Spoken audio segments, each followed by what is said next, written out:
হঠাৎ শুনতে পেল তার স্ত্রী তার এক্স এর সঙ্গে ফোনে কথা বলছে। ফোনে তার স্ত্রী এক্স তার স্ত্রীকে বলছে ঋতু তোমাকে খুব মিস করছে, রিককে তোমার কাছে পাঠিয়ে দেবো।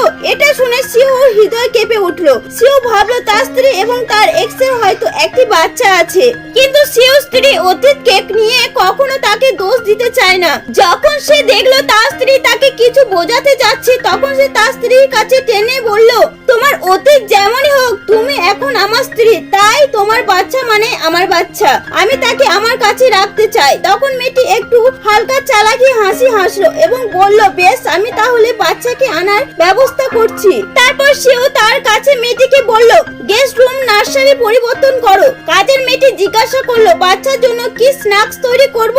সেও তখন জানালো তার কোনো প্রয়োজন নেই, কেননা সেও তার নিজের ছেলের জন্য বাকি সমস্ত কিছু কিনবে। কাজের মেয়েটি ভাবতে লাগলো শিউর বাচ্চা আসলে কবে হবে। তারপর শিউ যখন তার বাচ্চাকে স্বাগত জানার জন্য দরজা খুললো, তখন আশ্চর্য হয়ে গেল, কেননা যাকে এতক্ষণ সে বাচ্চা বলে ভাবছিল সেটি আসলে একটি কুকুরের বাচ্চা। শিউর স্ত্রী কুকুরের বাচ্চাটিকে কোলে নিয়ে শিউকে বলল, এই আমার বাচ্চা, যাকে আনার কথা বলছিলাম। তখন শিউ বুঝতে পারলো তার স্ত্রী তার সঙ্গে মজা করছিল, তাই শিউ খুশি হয়ে তার স্ত্রীকে চুমা করতে লাগলো, আর কুকুরের বাচ্চাটি তাদের সেই রোমান্টিক মুহূর্ত সাক্ষী হয়ে থাকলো।